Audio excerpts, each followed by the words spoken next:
Euskal Herria irratian kulturaren aho belarrirako aldizkaria. Eusko ikaskuntzaren laguntzarekin.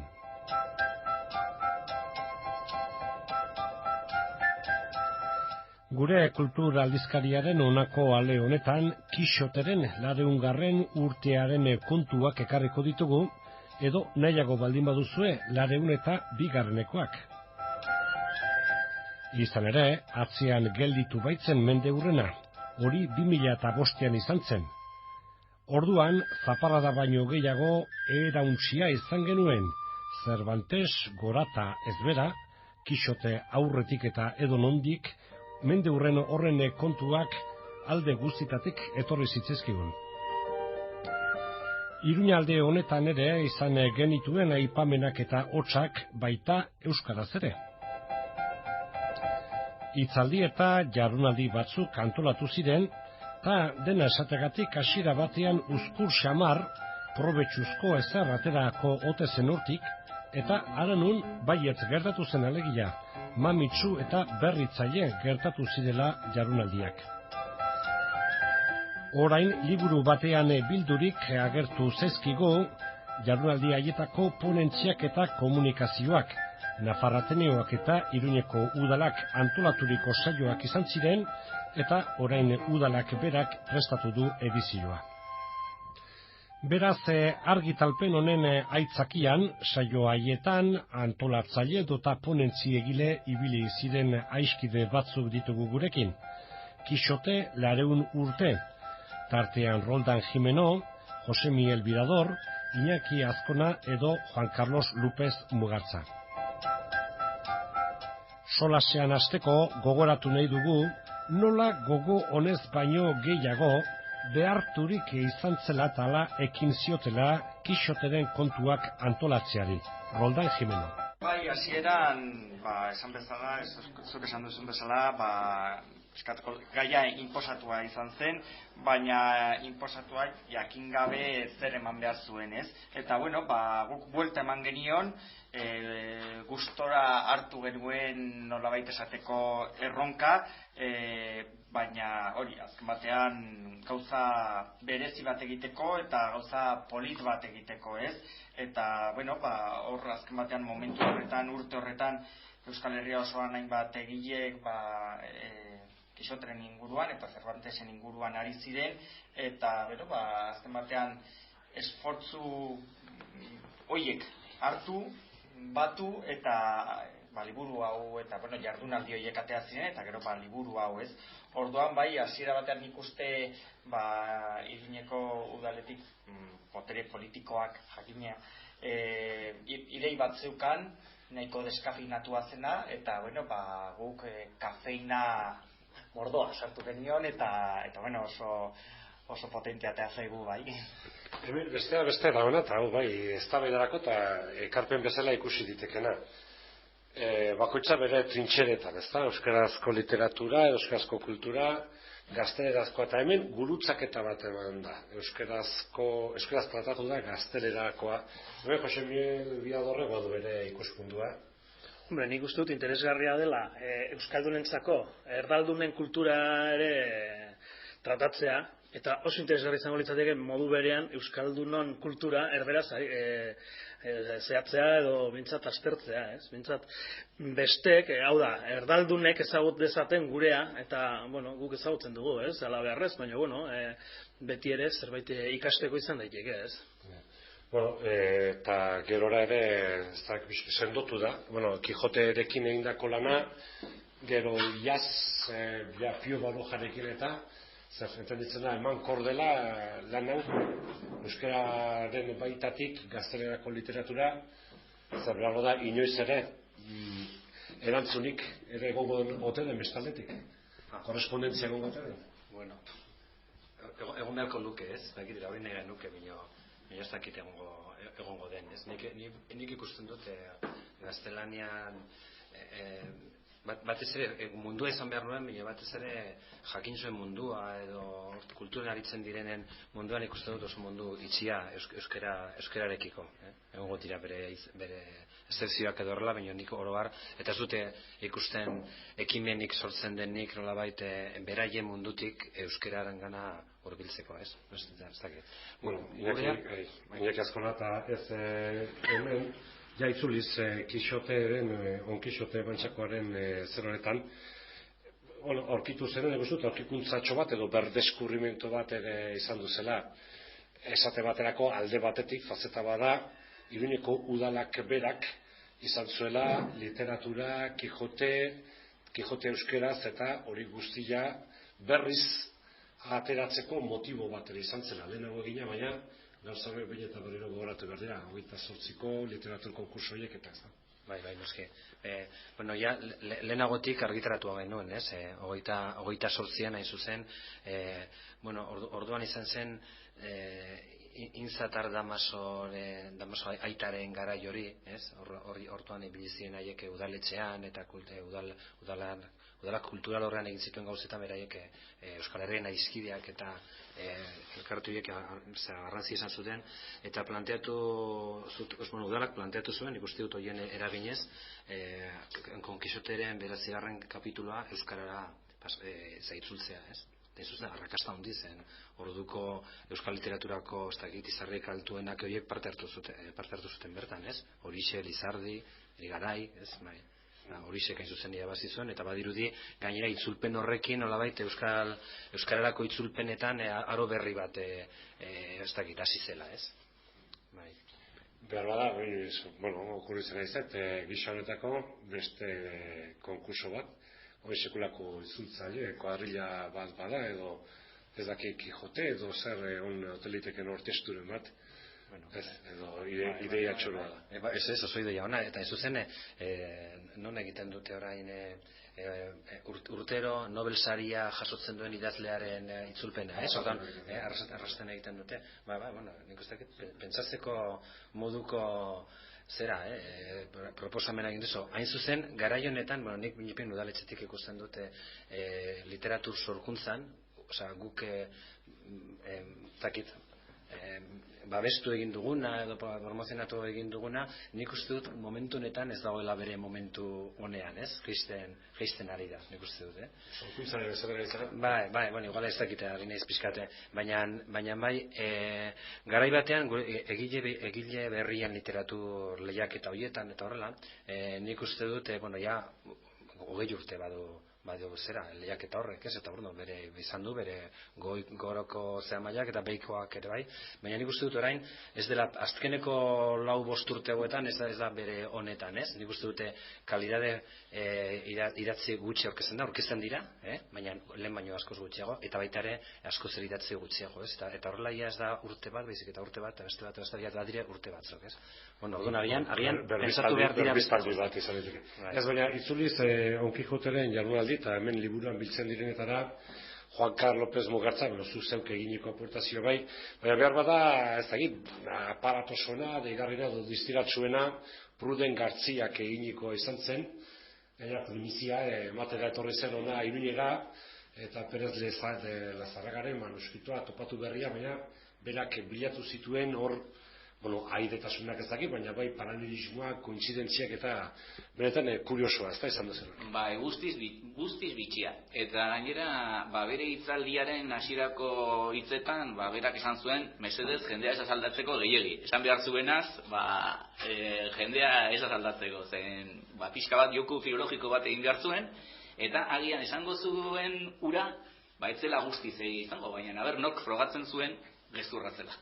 Eta orduan oso bitxia izan zen erabiltzen dituen argudioak egiazkoak dira, zen dute kontua da askotan egia erabilita, askotan ondorioak ez direla oso egiazkoak ateratzen. Konjetura batzu gogoratu zaizkiguzu zein izan litezken. Perez Lazarraga, Cervantesen edadekidea, Madrilen eta zer esaten dugu. Bai, orduan dakizuen bezala agertu da Lazarragaren izkuskrua, 16. mendekoa da, Arabako euskaraz idatzia, gure euskal literatura mende hartan sortu zen, eta badirudi Madrilen egondako euskaldun bat Perez de Lazarragak idatzi zuela testu hori. Orduan, Madrilen egon bazen, Cervantes hor zegoen garaian, gertaziteken behiak kultur literario edo giro literario berekoak izanik, eta ez dakit biak eskolatuak izanik, segurazki, lagunak izan zitezken, edo behintzat, zirkuito beretan edo ibiliak izan zitezken. Eta batek esaten zuena, askotan hemen gertatzen den bezala, gure artean ireiak bata bestearen gana joaten dira, ezta? Gertaziteken, edo zuzenean Lazarragak esatea berari, Cervantesi, bere arbaso bat izan zela Kisotearen antzekoa, edo gertaziteken beste bati komentatzea, eta gero ailegatzea zurrumurrua berari. Baina orduan, Pruden Garziaren iritziz, Onkixoteren oinarria Euskal Herrian dago. Euskal Herritar baten ondorioa da, nola baita esateko. Lazarragaren arbaso bat baita ere izan zen nahiko eroa, baina bihotzonekoa, mundua bestera batera nahi zuena, eta orduan nolabait hortik dator Pruden Garziak egiten duen nolabait joku filologikori. Onkixoteren oinarria Euskal Herrian dagoela.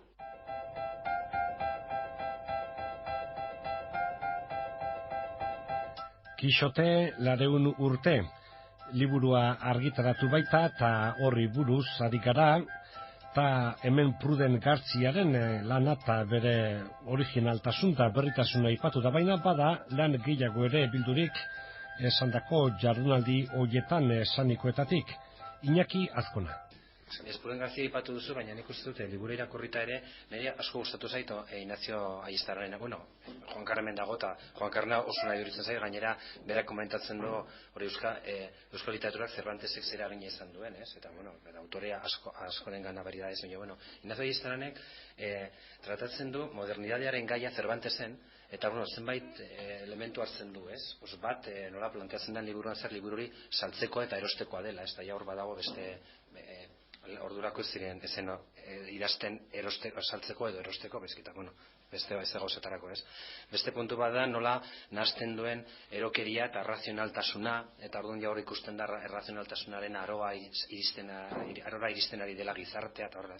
Baina beste puntu bat, eta bertan oinarritzen duen modernitatea da, zuzen bizkaitarrarekin egiten duen tratamentua, ez. Eta zuzen hizkuntzarekin, ez. Euskerarekin, euskararekin ez, Cervantesek egiten du errebendikatzeko gaztelania idatzi behar dela eta ez latinez, ez? Baina berak ere hori zabaltzen du, bere zera arrazonamentu hori, eta zabaltzen du euskara dela, ez? Nik uste dut Ignacio Ayestarrena ere oso izakusteko merezi dela.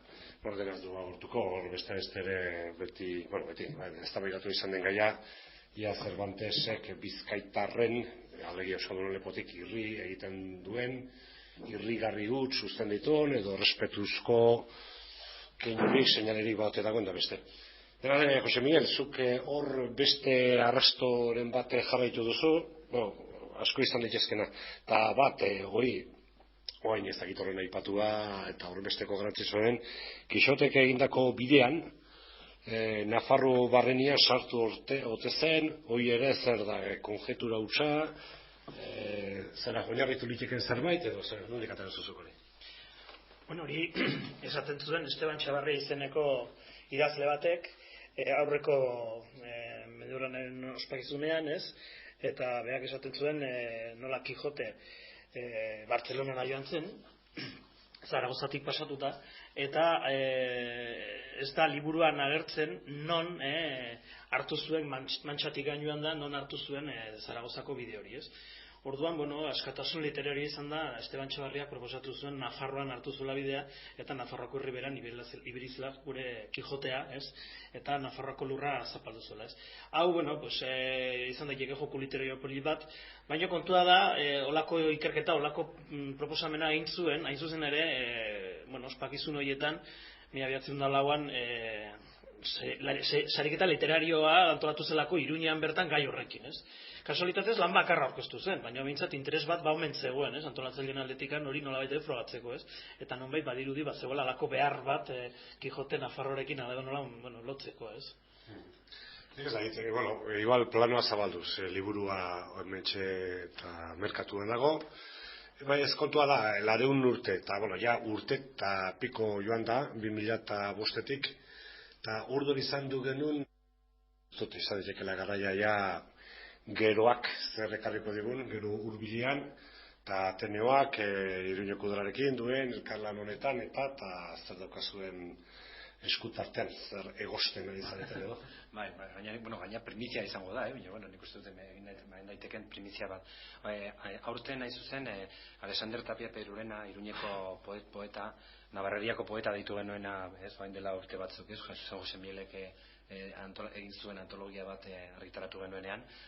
Aurten betetzen dira 50 urte hil zenetik, eta hori dela eta maiatzean, normalean udala eta Ateneoaren artean egiten ditugun jardunaldi horiek dedikatuko dizkiogu Tapia Perurenari, ez. Eta, pixka bat, ohiko bidetik ponentzia batzuk eskatuko ditugu, gaia zabalduko dugu Tapia Perurenaren gandik euskal olerki gintza osora, eta gai hori hartzen saiatuko gara. Antolatuko ditugu errezitaldi batzu, segurazki poema musikatuak, aurrentzako ere zerbait poema irakurketa edo zerbait egin nahi dugu, eta oraindik dana hastegit, hor dago ernea hazian, ez? Tolak izan, baina Birador bi zertzara da gora arazteko, ez? Tapia Perurenak, zer, nun, eta bizarte idatzi zuen da horri buruz, bi zertzara. Iruñeko poeta, ez, Navarreria kalean jaioa, eta nolabait kokatzeko literarioki, olerkarien,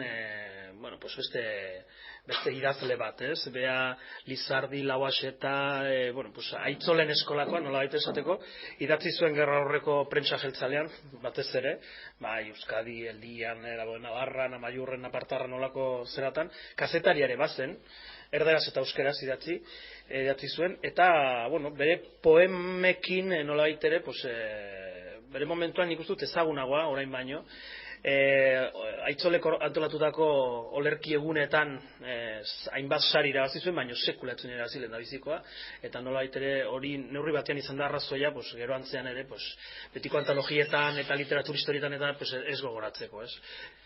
Bizi zen 57 arte,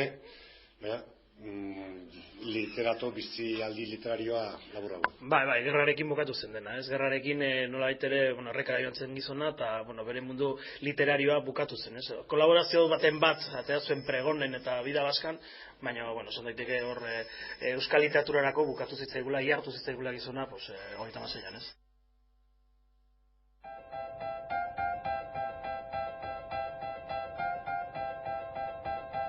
Kixote 200 urte, liburua argitaratu baita eta horri buruz ari gara, eta hemen Pruden Gartziaren lana eta bere originaltasun eta berritasuna aipatu da, baina bada lan gehiago ere bildurik esandako jardunaldi horietan esanikoetatik. Iñaki Azkona.